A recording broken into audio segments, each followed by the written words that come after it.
Привет, приятели! Днес ще ходим заедно в едно много интересно, но тъжно място. Това е Мемориал Салспилс и това е концлагерът. Тъй като не ми стига още български език, имам телефон и ще прочета какво станаха там и защо този място е много тъжно. По време на Втората световна война там е имало нацистски лагер, в който са били държани хиляди хора, включително и деца. Много от тях не са оцелели заради глада, болестите и тежките условия. Днес това място е мемориал, който ни напомня колко важно да помним историята и никога не допускаме подобна трагедия да се повторят. Хайде с нас!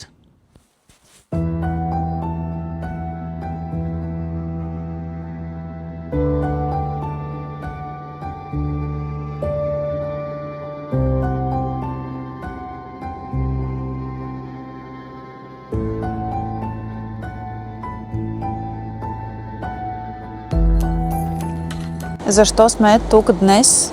Защото искам да покажа и на моите децата този място, да те знаят историята и да не забравяме тази историята.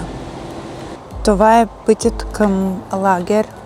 Доста всичко е поддържано, хора грижат за този място.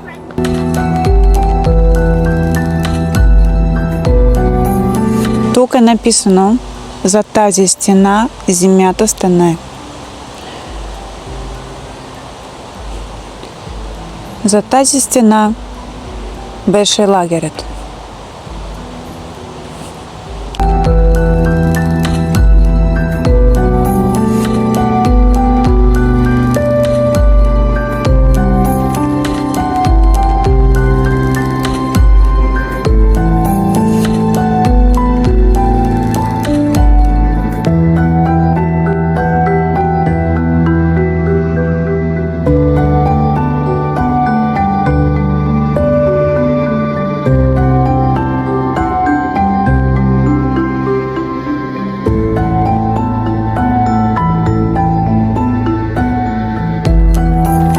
Просто погледните колко тези паметници са големи.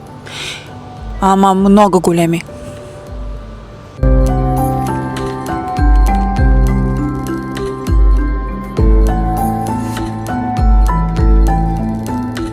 Тук са се намирали бараките, в които са били държани затворниците. В случая този барак е на децата, където живели децата, като виждаме тук. Хората слагат играчки за тях. Все още. Много тъжно това всичко, много тъжно.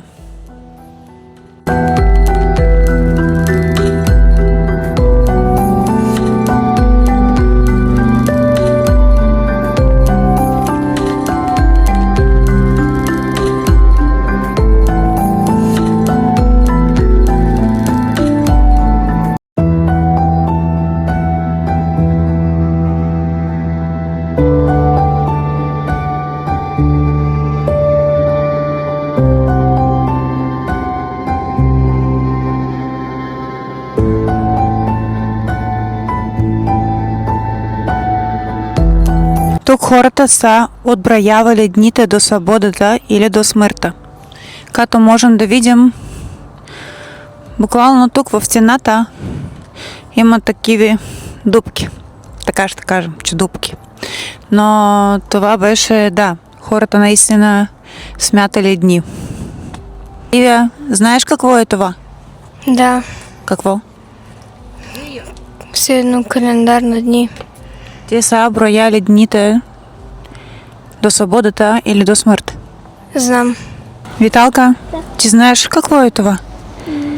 Дни, които са отчитат, дните, които са отчитани от тези дни, когато те са били в заключени. Правилно. Точно така. Виталка, как е? Добре. Какво можеш да кажеш за този място? Много е добре, само мислех, че тук ще има бураки, като филмите.